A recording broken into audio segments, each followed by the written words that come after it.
ভাইয়া, আমার আপনার প্রতি একটা প্রশ্ন আছে। আপনি তো উত্তরণের 51তম বিসিএস এর পায়োনিয়ার ব্যাচটায় ক্লাস নিচ্ছেন। তো আপনার অভিজ্ঞতা সম্পর্কে জানতে চাই ভাইয়া। Nicely asked. আসলে এই প্রশ্নটা যখন আমরা পায়োনিয়ার শুরু করি, শুরুর দিকে আসলে অনেক কনফিউশন ছিল যে আমরা ট্রেডিশনালি প্রিলি রিটেন আলাদা আলাদা পড়ে অভ্যস্ত। আমরা বারবার আমাদের এক্সপিরিয়েন্সদেরকে বোঝানোর চেষ্টা করছিলাম যে আসলে এখন সময় কম, এই সময়ে বেস্ট এবং স্মার্টেস্ট প্রিপারেশন স্টাইল ও স্ট্র্যাটেজিটা হবে দুটোকে কম্বাইন করে পড়া। তো ক্লাসের এক্সিকিউশন নিয়ে আমাদের মধ্যে অনেক কনফিউশনস ছিল, বাট আমরা যখন স্লাইডগুলো খুব থরোলি প্রিপেয়ার করা হলো, যে এখানে একই স্লাইডে আমি কনসেপ্টের যে তথ্যগুলো আছে সেটা পাচ্ছি, পাশাপাশি যখন আমি রিটেন পয়েন্ট অফ ভিউ থেকে সেই থিওরিটা বা সেই আইডিয়াটার ব্যাখ্যাটা, রেফারেন্স বুকস রিলেটেড তথ্যগুলো, পাশাপাশি আমরা সেটা প্রেজেন্টেশন খাতায় কীভাবে করব, এই প্রতিটা জিনিস নিয়ে যখন আমরা ক্লাসে কথা বলি, তখন ফিল হয় যে students are much more satisfied. তারা আসলে কন্টেন্টটা যতটা না শুধুমাত্র আগে প্রিলিতে মনে হতো যে কন্টেন্টটা ঝাপসা ঝাপসা শুধু বুঝছে, মানে তথ্যটা জানছে, বাট পেছনের যে ব্যাখ্যাটা সেটা না জানার ফলশ্রুতিতে তার মধ্যে একটা কিউরিওসিটি থেকে যেত, অবদমিত থেকে যেত। তো এখন কিন্তু তার মধ্যে সেটা আর থাকছে না। সো ডেফিনেটলি ক্লাস নেয়ার পয়েন্ট অফ ভিউ থেকে এখন আমাদের জন্য আমরাও অনেক বেশি স্যাটিসফাইড, এবং স্টুডেন্টদের কোয়েরিগুলো যেগুলো থাকে, যেহেতু কম্বাইন্ড হওয়াতে আমাদেরও সেই স্কোপটা থাকে যে শুধু তথ্যটা না পড়িয়ে তথ্যটাও একটু বোঝানোর চেষ্টা করার যে ব্যাপারটা। ভাইয়া, আমি আপনার সাথে, আপনি যখন বললেন, রিলেট করতে পারছিলাম স্টুডেন্ট হিসেবে। আসলেই তো প্রিলির প্রিপারেশন আমরা যখন নিয়েছি, আমাদের সব টপিক সম্পর্কে একটা সুপারফিশিয়াল আইডিয়া থাকে। আমরা জাস্ট যেই তথ্যটা প্রিলিতে আসবে সেটা মুখস্থ করে যেতাম।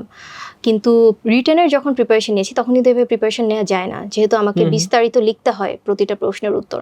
তো সেক্ষেত্রে আমার প্রত্যেকটা টপিক সম্পর্কে আসলেই খুব ইন ডেপথ নলেজ রাখা লাগছে রিটেনের জন্য। ডেফিনেটলি। তো এখন আমরা তো এতক্ষণ পায়োনিয়ার ব্যাচ নিয়ে কথা বললাম। সো এখন যেহেতু হচ্ছে পায়োনিয়ার ব্যাচটা মোটামুটি বেশ একটা ভালো স্টেপ এগিয়েছে, সো যারা হচ্ছে নেক্সট বিসিএস গুলোর জন্য প্রস্তুতি নিচ্ছেন বা ইউনিভার্সিটিতে বিভিন্ন ইয়ারে আছেন, হয়তো থার্ড ইয়ার বা ফাইনাল ইয়ারে আছেন, তো তাদের প্রস্তুতির জন্য এখন আসলে বেস্ট টাইম। তো তোমার মনেও নিশ্চয়ই কোয়েরি আসতে পারে যে আসলে এখন যারা প্রস্তুতি নিতে যাচ্ছে তাদের জন্য করণীয় কি। তো আমি তোমাকে শেয়ার করতে চাই যে উত্তরণ শীঘ্রই প্রগ্রেসিভ ব্যাচ নামে একটা ব্যাচ লঞ্চ করতে যাচ্ছে। সেটাও পায়োনিয়ার ব্যাচের মতোই প্রিলি লিখিত কম্বাইন্ড প্রিপারেশনের জন্য একটা ব্যাচ হতে যাচ্ছে। অ্যান্ড ডেফিনেটলি আমরা যেহেতু অলরেডি একটা ব্যাচ লঞ্চ করেছি, and now we are more experienced, এবং আমরা স্টুডেন্টদের ডিমান্ডগুলো আরও বেশি বুঝতে পেরেছি। সো ডেফিনেটলি পায়োনিয়ারের মতো ইভেন আরও ভালো কীভাবে দেওয়া যায় সেরকম প্রস্তুতি নিয়ে প্রগ্রেসিভ ব্যাচটা কিন্তু আসতে যাচ্ছে। আচ্ছা। সো এরই মাঝে আসলে বলে রাখি যে আমাদের অ্যাসপিরেন্ট যারা আছেন, যারা ভাবছেন সিভিল সার্ভিসের প্রস্তুতি গ্রহণ করবেন, আপনাদের জন্য বলবো যে এখনই বেস্ট টাইম আসলে নিজেকে প্রিপেয়ার করার। কারণ কম সময়ে ভালো প্রস্তুতি নিয়ে আপনি হয়তো প্রিলি ক্র্যাক করতে পারবেন, বাট রিটেনে গিয়ে আপনি হয়তো থমকে যেতে হবে, অথবা ভাইভাতে গিয়ে আপনাকে হচ্ছে কম মার্ক পেয়ে বিদায় নিতে হবে। So it's the best time. তো আমাদেরকে আসলে প্রস্তুতিটা গুছিয়ে নিতে হবে, কম্বাইন্ড ওয়েতে নিতে হবে অবশ্যই। আর ভাইয়া, প্রোগ্রেসিভ ব্যাচ সম্পর্কে তো শুনলাম, এটাতে প্রিলি এবং রিটেন প্রস্তুতি একসাথে হবে। কিন্তু কেউ যদি শুধু রিটেনের প্রস্তুতি নিতে চায়, 51তম প্রিলি সামনে হবে ইনশাআল্লাহ। প্রিলির রেজাল্ট দেওয়ার পর কারো যদি মনে হয় আমি শুধু, 51র প্রিলিটা হবে আগামী বছর ইনশাআল্লাহ।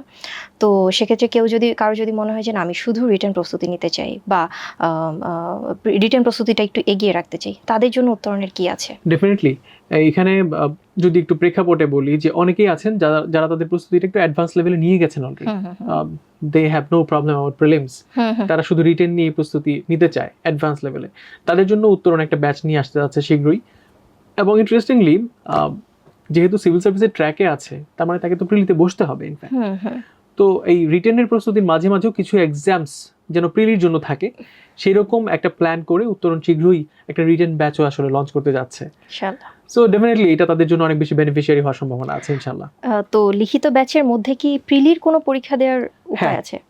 That's what I was talking about, যে তারা রিটেন ব্যাচে থাকবে, বাট মাঝে মাঝে কিছু প্রিলির কোশ্চেন, মানে প্রিলির এক্সামসও থাকবে, যেন তাদের প্রিলির পড়াটাও প্র্যাকটিসের উপর থাকে। এক্স্যাক্টলি।